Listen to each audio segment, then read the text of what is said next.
Penat. Semalam kita orang pergi hiking dekat Kuala Kubu Baru. Lepas tu on the way naik ada 5 ekor anjing yang jaga kawasan tu.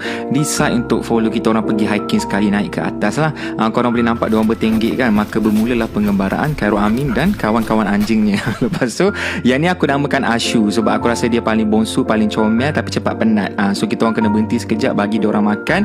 Lepas tu sambung jalan. Kau nampak dia bertenggek tu, comel je rupa dia. Lepas tu kita orang sambung mendaki naik ke atas. And then yang ni aku namakan sebagai Along sebab aku rasa dia paling sulung, ketua kawasan. Kerja dia memang jaga keselamatan kita orang lah.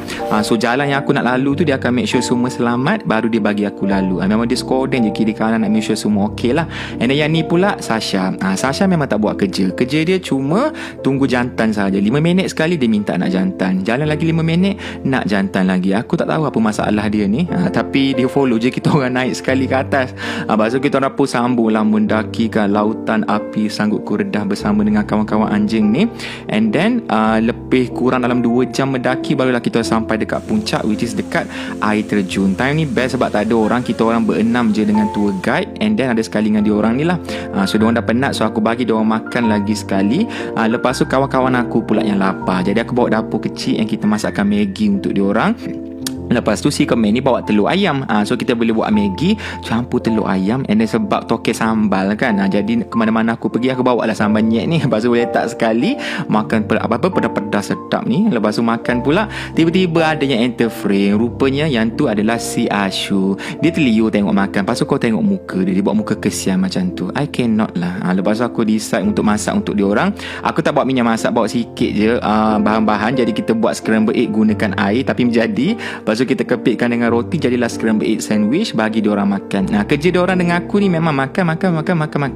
Lepas tu ada yang jenis malu nak kena suap. So kita suap lah. Dia macam segan. Lepas tu yang si Along ni pun nak suap juga. Kau tengok ekor dia memang tak boleh duduk diam. Lepas tu bila semua dah makan, dah kenyang, diorang pun tidur sebab dah penat kan. Diorang tidur sambil teman kita orang mandi dekat air terjun tu.